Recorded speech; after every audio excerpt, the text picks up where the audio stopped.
200 miles offshore, in waters so cold they'll steal the breath from your lungs, this crew is already pulling in their first haul of the day. There they are, 1,000 pounds of Atlantic cod, thrashing in the net like silver thunder. The crew erupts. This is what they came for. The release pin drops and gravity does the rest. 3,000 pounds of cod hits the deck in seconds. There's no time to celebrate. In commercial fishing, every second costs money. The crew drops to their knees and gets to work, sorting, measuring, moving. A good cod runs 8 to 20 pounds. This beast, he eyeballs it at 30. A trophy fish by any measure, and it goes straight to the premium hold. On a good day, this crew will haul 3, maybe 4 nets.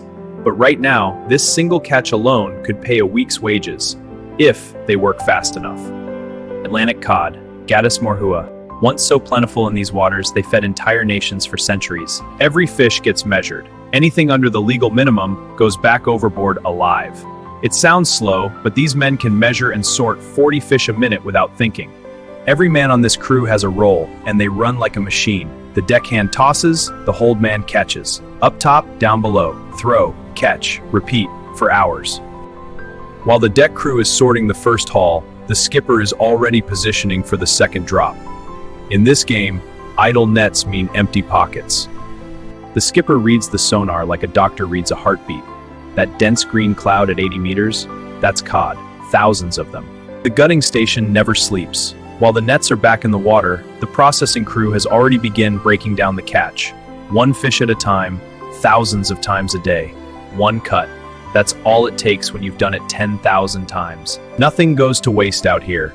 The guts and offal go straight overboard, and within seconds the birds are fighting over every scrap. The ocean takes care of the rest. Every single fish gets a full rinse before it goes below.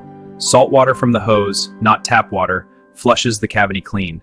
Cleanliness at sea isn't optional, it's survival. 4 men, 4 knives, 1 goal. The gutting line runs like an assembly plant. In 30 minutes, this crew can process 800 pounds of fish. Speed without sloppiness, that's the standard. Cod liver, one of the most nutrient-dense foods on the planet. The bloodline along the backbone must be removed completely. Leave it in and the fish spoils faster. Out here, quality control isn't a department. It's every man's job, all the time. From above, the deck looks chaotic, but every single movement has purpose. Bins for sorting, bins for offal, bins for keepers. The system runs itself because every man knows his station. These hands have told the story of 50 years at sea. Every scar has a story, a hook, a rope burn, a knife slip on a bad day. But the hands never stop moving. Start at the throat. Guide the knife down. Like this, steady. Now open the belly. Scoop the guts out. All of it. Okay, I think that's it.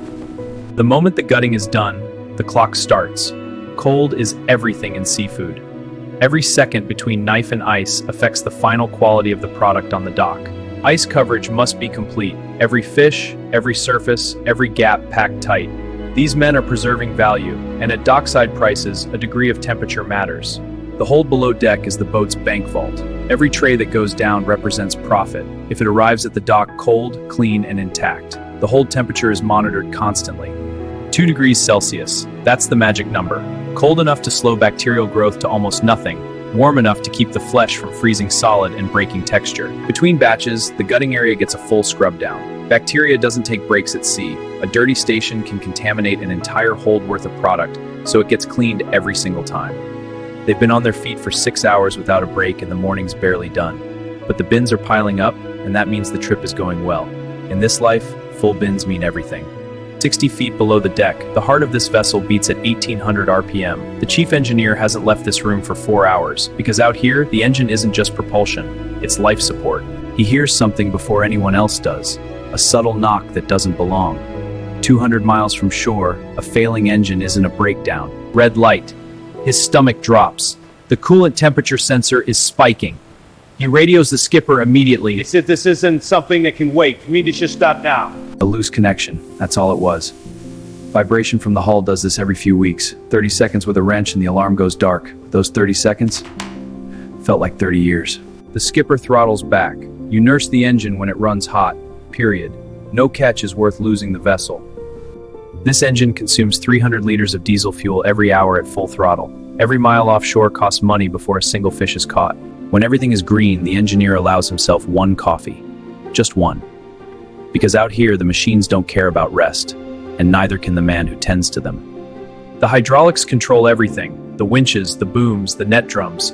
Learn these levers and you control the whole fishing operation. Get them wrong and you can lose a net worth $20,000. Cold start, -4 degrees Celsius at the dock this morning. The diesel needs time to warm up before she'll take full power. Push her too fast in this cold and you'll blow a gasket before you clear the harbor. When temperatures drop below freezing, the hydraulic fittings can ice up overnight. A blocked line means no net deployment, and no net deployment means the whole trip is done before it starts. Sea time is fishing time, so maintenance happens in port, at midnight, in the cold, under dock lights that flicker when the wind picks up. This is the work no one sees, and the reason the vessel runs. The skipper plots the next fishing ground based on yesterday's sonar data, this morning's water temperature charts, and 40 years of instinct.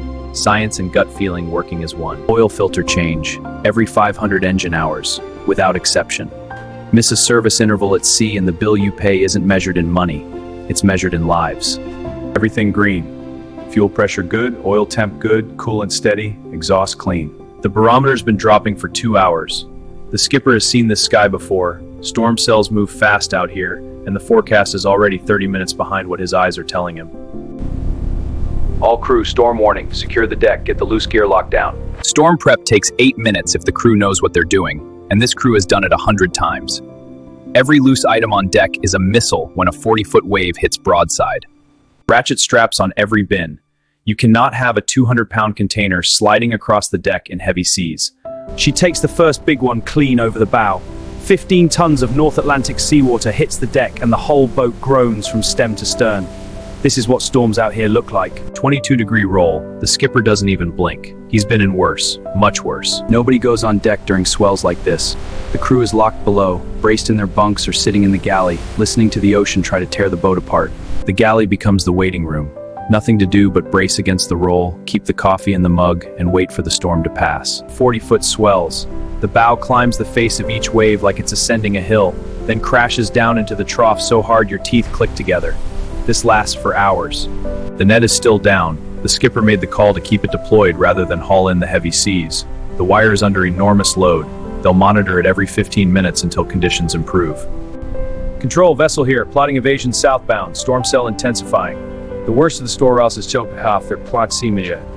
Every time the weather turns serious, someone runs the safety check. Life rings accessible, EPIRB primed, survival suits at the ready. These are the procedures nobody ever wants to use, but they run them anyway. The post-storm check is thorough and immediate. Check the nets, check the holds, check the rigging, check the fuel. Everything accounted for, and miraculously, the nets fished right through it. They lost 4 hours to the storm. They burned extra fuel to evade it. But they're still at sea, the nets are still fishing, and the hold is already half full. The trip isn't over yet, not by a long way. After every haul, the net gets a full inspection. A rip the size of your hand can become a tear 20 feet wide and 90 minutes at depth. The crew goes over every inch with sharp eyes. Pull that section tighter. There, split in the mesh, right behind the coat end. Probably caught on a rock at the bottom. Smaller than it looks, but we need to fix this. Yeah, or it'll destroy the net. Net mending is an ancient skill, unchanged for 1,000 years. The netting needle carries twine through the mesh in a pattern that matches the original knots exactly. A good mender moves like a sewing machine. When the tear is large, 2 men work it, starting at each end and meeting in the middle. They'll spend 2 hours on this repair. 2 hours that might save a $10,000 net from being scrapped. These rubber bobbins run along the bottom of the net when it's deployed. They roll over rocks and uneven bottom without snagging, or at least that's the idea. When they fail, the net tears. Fresh herring, just like they like it. Whew, that smell is strong today. The long line must go into the tub in perfect order. Hooks on the outside of the coil, each one separated so when the line runs out it feeds clean without snagging. A tangled long line is a day's work, ruined. The set. Line running at 6 knots over the stern roller, 2,000 feet of gear dropping to the bottom in under 4 minutes. Every hook lands in the right place, because the coiling was done right. The end buoy goes in last, bright orange with a radar reflector so they can find it in any conditions. 2,000 feet of gear is now sitting on the bottom, fishing quietly in the dark. This float's cracked. It's useless. Got the replacement? Let's get it on. All right, securing it now. Second net out. This vessel runs 2 trawls simultaneously, port and starboard, doubling coverage of the fishing ground. The gear costs more, but the catch rate justifies it on a good set. The otter boards, 2 steel doors each weighing 300 kilos, are what hold the net open at depth. Hydrodynamics forces them apart as the vessel moves, keeping the net mouth wide. Both nets are fishing now. The vessel trolls at 2.5 knots, slow enough for the nets to maintain their shape at depth, fast enough to cover ground. This is the patient part, the waiting part. Wire tension tells the story of what's happening 200 feet below. Normal resistance means clean bottom, long line retrieval. The line comes up at 20 hooks per minute and nearly every hook has a cod on it. The gaff man works without pause. Hook up, fish off, next hook. His arms will be burning tomorrow. Minus 35 degrees Celsius inside the blast freezer. This machine can take a fresh fish from 2 degrees to fully frozen in under 3 hours. What comes out of this room is as close to perfect as preservation gets. The glazing starts within minutes. A thin layer of ice crystals forms on the outside of each fillet, sealing in moisture and protecting the flesh. Proper glazing is the difference between a premium product and a mediocre one. The filleting machine processes 12 fish a minute when it's running clean. It can bone, skin, and portion in one pass, but it needs a man feeding it constantly and another man quality checking the output. Even after the machine, a man with a knife finishes the work.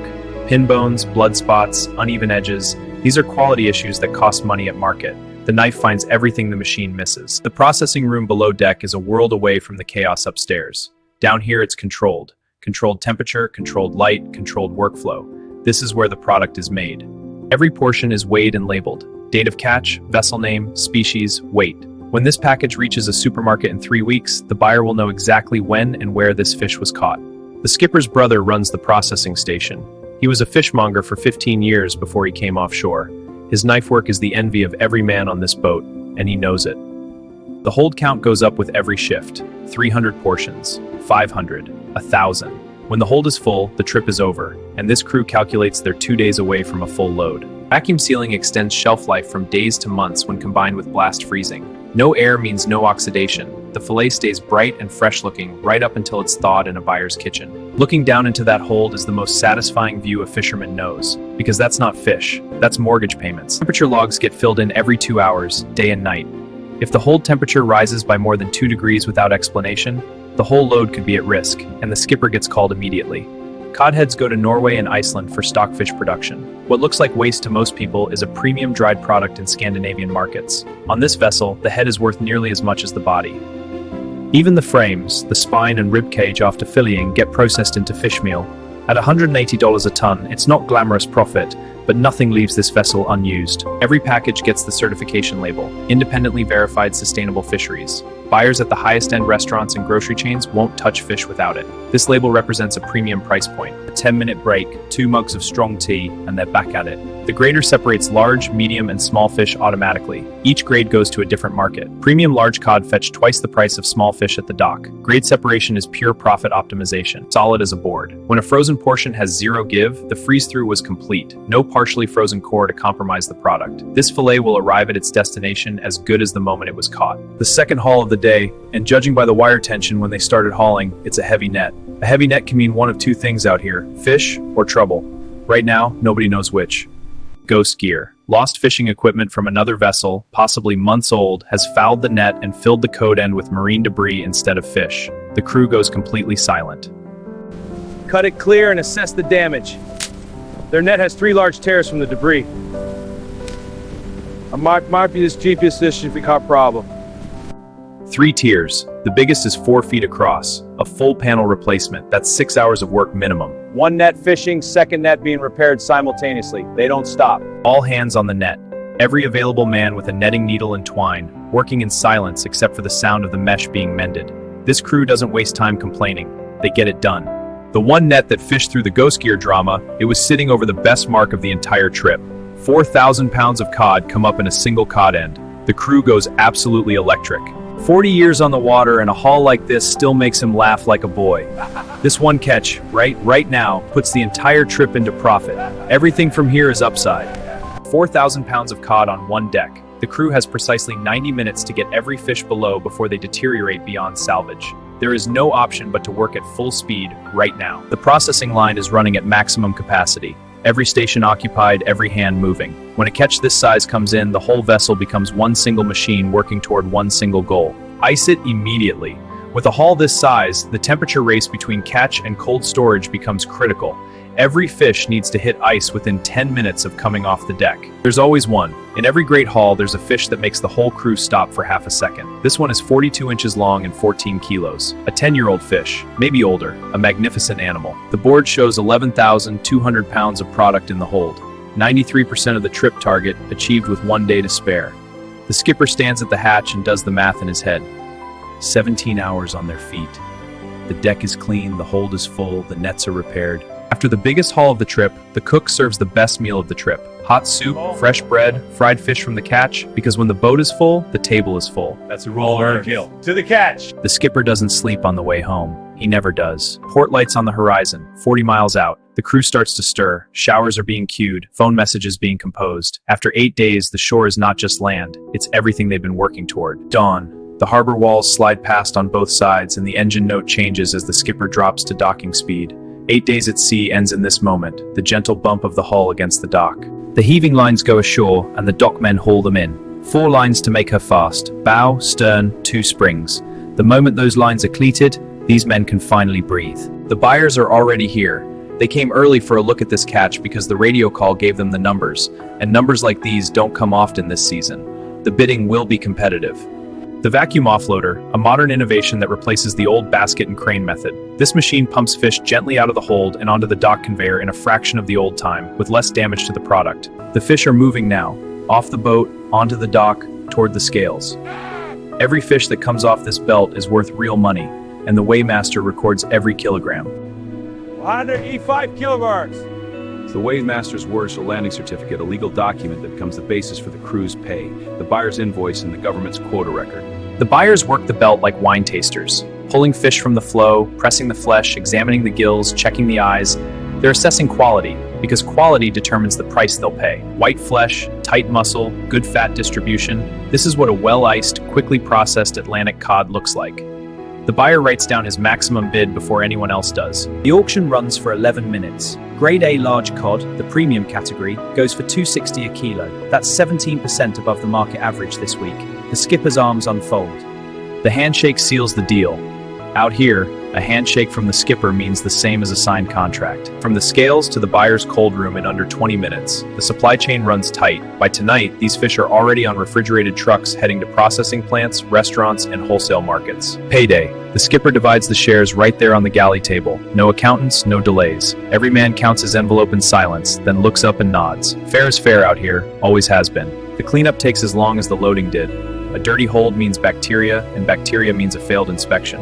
The crew scrubs this boat from keel to mast, because the next trip starts in 4 days. 3,000 liters of diesel go aboard before they even think about provisions. Fuel first, always. A fishing trip lives and dies by its range, and range costs money every single time. Provisions for 8 days. The cook has his own list, and his list is non-negotiable. 8 men, 3 meals a day, working conditions that burn 5,000 calories. The food list is serious business. 10 tons of ice goes aboard before every trip. It takes 2 hours to load. Without this ice, the whole operation is worthless, because quality fish without cold storage is just expensive garbage. Some of this catch goes to the salting house, an ancient process. Cod preserved in salt for hundreds of years fed the entire European population. The product coming out of this building is called clipfish, and it sells around the world. The salt draws moisture from the flesh through osmosis. Over 2 weeks, it removes 60% of the water content. What's left is concentrated protein and flavor. This is the oldest preservation technology humans ever developed, the drying racks. On a clear day with a north wind, the fish dry faster and better than any machine ever built. This is stockfish, dried to 30% of its original weight. It can last years without refrigeration.